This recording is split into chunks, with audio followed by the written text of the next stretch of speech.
The sound of the gunshot echoed in my ears. A sharp, burning pain tore through my chest as my body collapsed onto the cold pavement.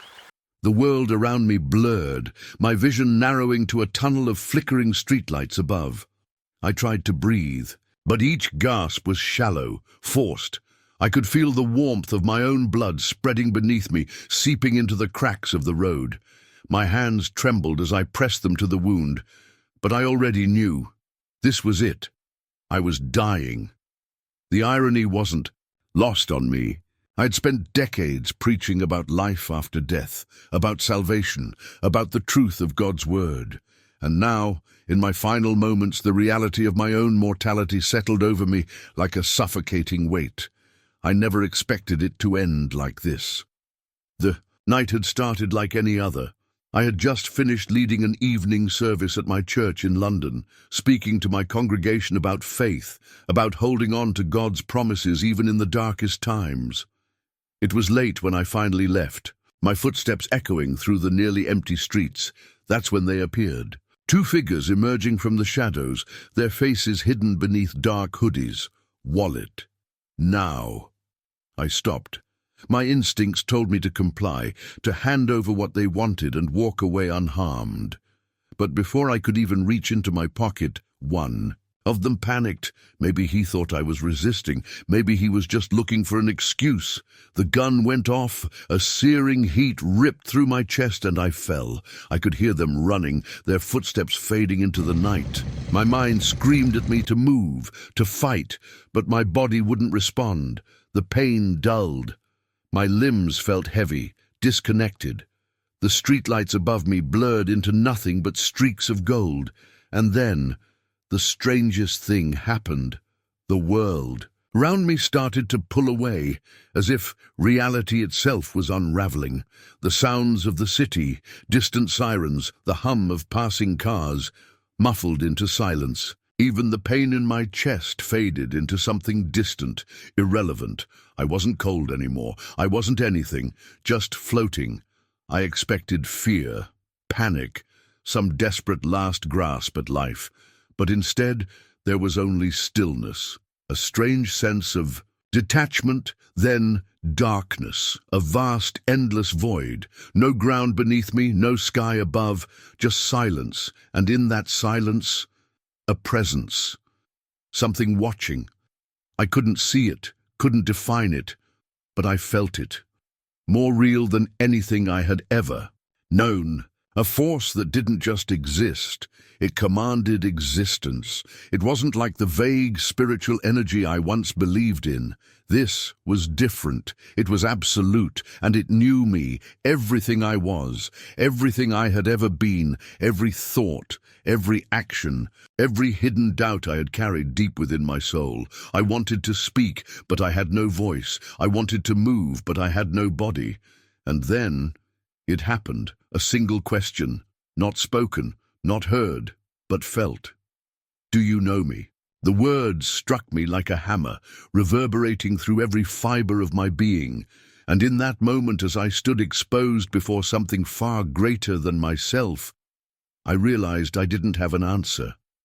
For most of my life, the idea of God had been nothing more than a fairy tale. Something weak minds clung to for comfort, something people used to explain away things they couldn't understand. I prided myself on being logical, rational, a man of reason in a world full of blind faith. I debated Christians whenever I had the chance. I mocked their prayers, their hymns, their unshakable belief in something they couldn't see. And for years, I was certain I was right. Then my brother got sick. Michael was different from me. Where I questioned, he believed. Where I saw emptiness, he saw purpose.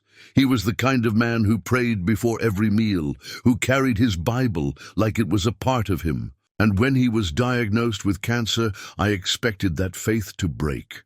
It didn't. Even as his body weakened, even as the pain took over, he never stopped praising God, never stopped thanking him. I couldn't understand it. How could he be grateful to a God that was letting him die?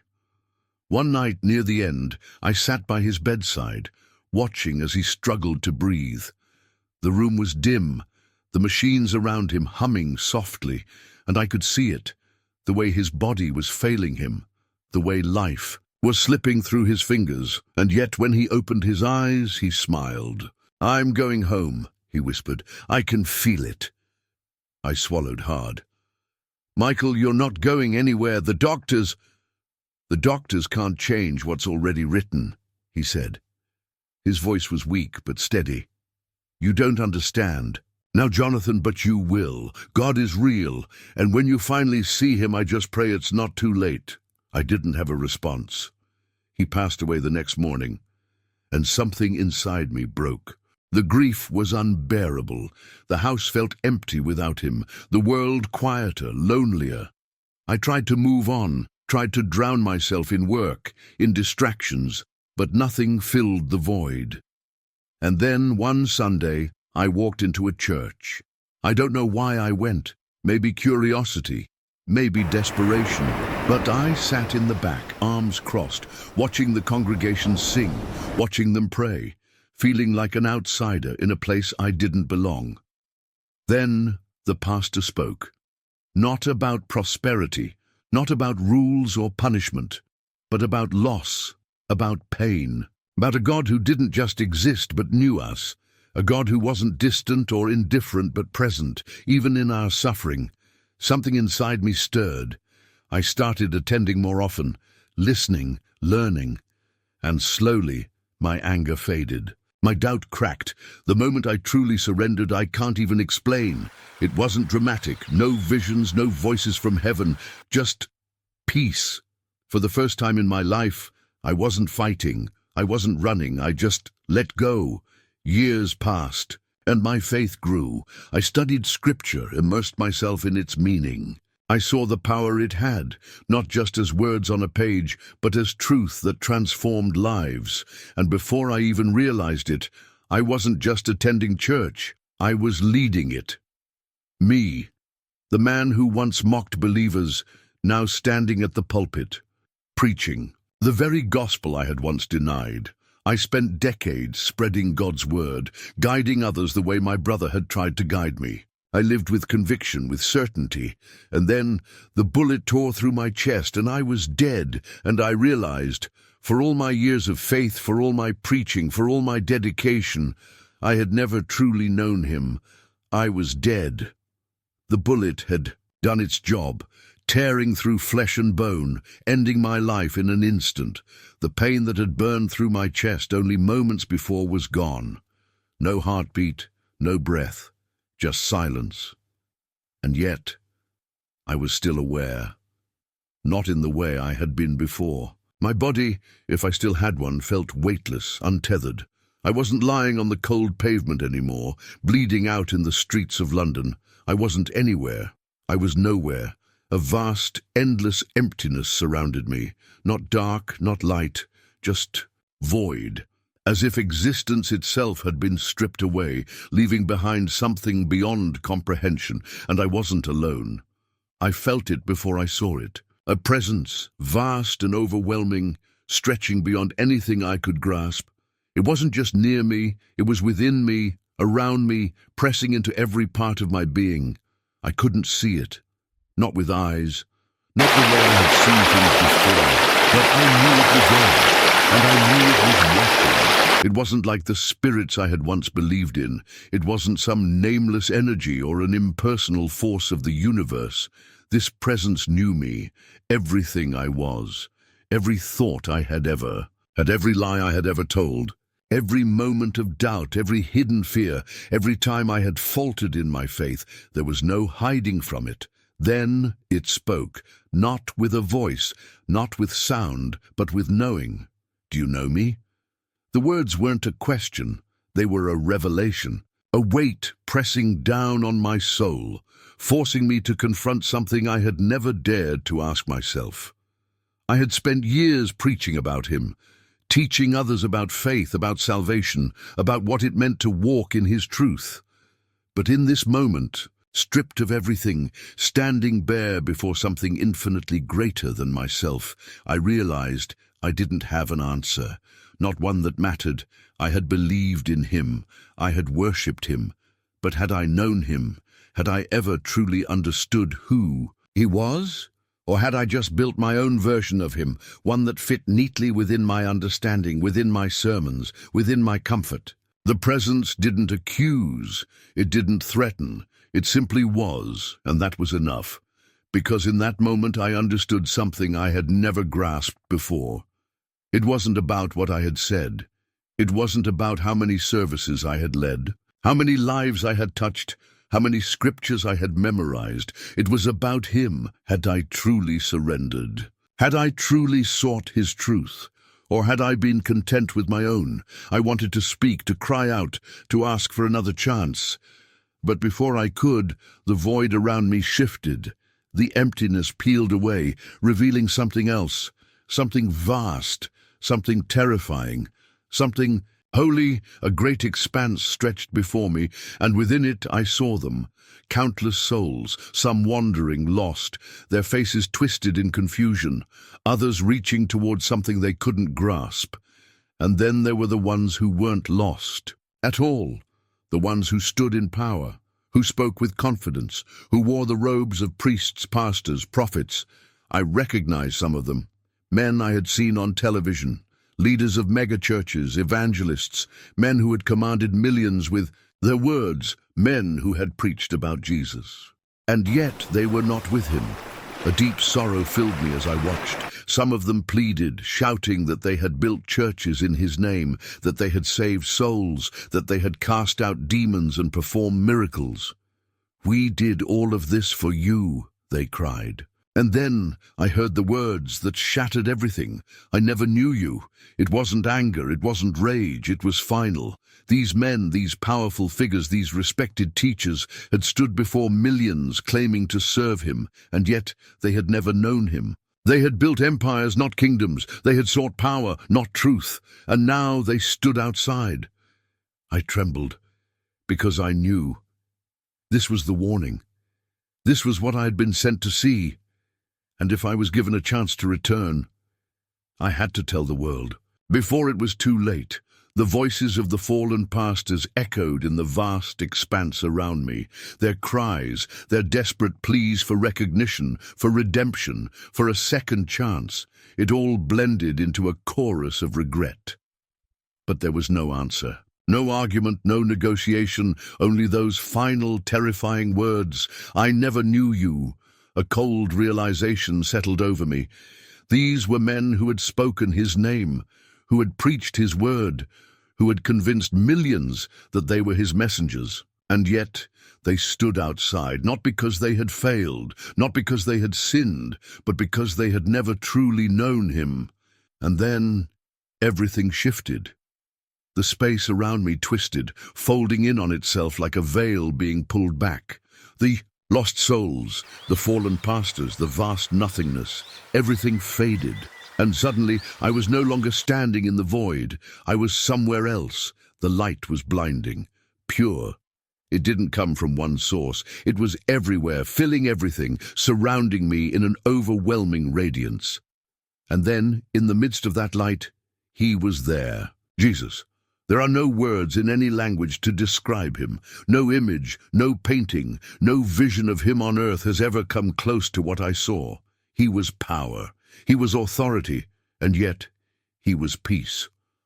I fell to my knees, not because I chose to, but because I couldn't stand in his presence. Every part of me, every thought, every fear, every sin, every doubt, it was all laid bare before him. I had no defenses, no excuses, and yet there was no hatred in his eyes, no condemnation, only truth. He looked at me, and in that single glance I felt everything. His sorrow, his anger, his love. And then he spoke, not with sound, not with words, but with knowing. "Stand." I obeyed. My body, if I even had one in this place, responded without hesitation. Then he gestured with his hand, and the space around us changed again. I saw churches, massive, towering buildings filled with people. Some danced, some cheered, some cried, hands lifted high in worship. But something was wrong. I looked closer, and I saw it. The pastors, the preachers, the men standing at the front. Their voices were powerful, their words moving, but their eyes, they were empty, hollow, and at their feet, money, stacks of it, piled at their altars, flooding their pulpits, being worshipped more than the very God they claimed to serve. I turned to Jesus, my heart pounding. "This is not my church." His voice shook the very foundation of this place, yet there was no anger in it, only grief. "They do not serve me. They serve themselves."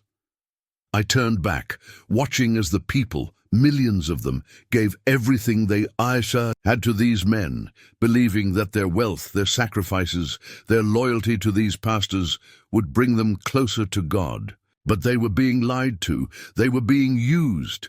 "They speak my name," Jesus continued, his voice like thunder, "but they do not know me." And then I saw something worse. Some of these pastors, these self-proclaimed men of God, weren't just misled. They were aware. They knew exactly what they were doing. They knew they were manipulating the people, and they didn't care, because to them, faith wasn't about salvation. It was about control, power, profit. I wanted to scream. I wanted to stop them, to shake the people awake, to tell them the truth. But I couldn't, because I wasn't really there. This was a warning. And then Jesus turned his eyes back to me. "Do you understand?" Tears blurred my vision. My hands trembled. "Yes, Lord," I whispered. His gaze pierced through me. "Then go." The light flashed, and everything vanished. I gasped. Air flooded my lungs in a violent rush, my body jerking as if I had been drowning and was suddenly pulled from the depths. The pain returned all at once, sharp, burning, unbearable. I could hear voices around me, hurried, urgent. "He's back!" The words barely registered. My vision blurred between the harsh glow of hospital lights and something greater, the presence, the overwhelming truth. Jesus, I had been with him, and now I was back. Why? The answer came like thunder in my soul, because my mission wasn't over, because I had been given a second chance, because the truth I had seen could not stay buried. I was supposed to preach it, not just in words, but in action, not just from a pulpit, but with my life. The days in the hospital passed slowly. My body healed, but my spirit had been transformed. The sermons I had once preached, about faith, about salvation, about walking with God, felt different now. Because now I knew. I had stood before him. I had felt the weight of his truth, and I had seen what happens to those who claim his name, but never truly know him. I wouldn't let my congregation fall into that trap. I wouldn't let them be deceived. The first Sunday I returned to church, the building was packed. People had heard about the shooting. They had prayed for me, fasted for me. But no one, not even me, knew what would happen when I stood at the pulpit again. I climbed the steps slowly, still feeling the ache in my body. But my heart was burning. My spirit was alive. I looked out at the crowd. Their eyes were filled with expectation. I took a deep breath, and then I spoke. Not from notes, not from a carefully crafted sermon, but from the depths of my soul. I died. The room fell silent. I was shot. I was bleeding on the street, and then I was somewhere else. I told them everything, about the presence, about the false pastors, the churches built on greed, the deception happening right before our eyes, about the words Jesus spoke. Not everyone who says, "Lord, Lord," will enter the kingdom of heaven. Some faces were filled with awe, others with fear. A few even looked offended, and that's when I knew. The truth was doing its work. The weeks that followed were unlike anything I had ever experienced. People came from all over, not just to hear my testimony, but to seek something real. They didn't want entertainment. They didn't want empty promises. They wanted God. And this time, I wasn't just preaching. I was walking among them. I sat with the broken. I listened to their doubts, their struggles. I prayed with them. I wept with them. And for the first time, I understood what it truly meant to be a shepherd, to lead people to Christ. Not to myself, not to a church brand, not to numbers, offerings, or power, but to him. One night after a powerful service, a young man approached me. He was in his 20s, nervous, hesitant. "Pastor," he said, voice shaking, "I don't think God will ever forgive me." I saw the torment in his eyes, the weight of shame. I took his hands in mine and looked straight into his soul. "Son, Jesus didn't just die for those who live perfectly. He died for the broken. He died for you." Tears filled his eyes. "But I've done terrible things." I gripped his hands tighter. "So have I."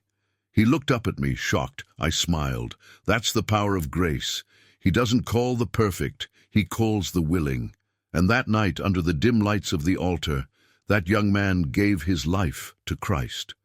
Not because of me, not because of a sermon, but because Jesus had touched his heart. And in that moment I knew this was why I had come back, to tell them that it's not too late, that there is still hope, that they still have time to truly know him. And as long as I still had breath in my lungs, I would never stop preaching that truth, no matter what it cost me.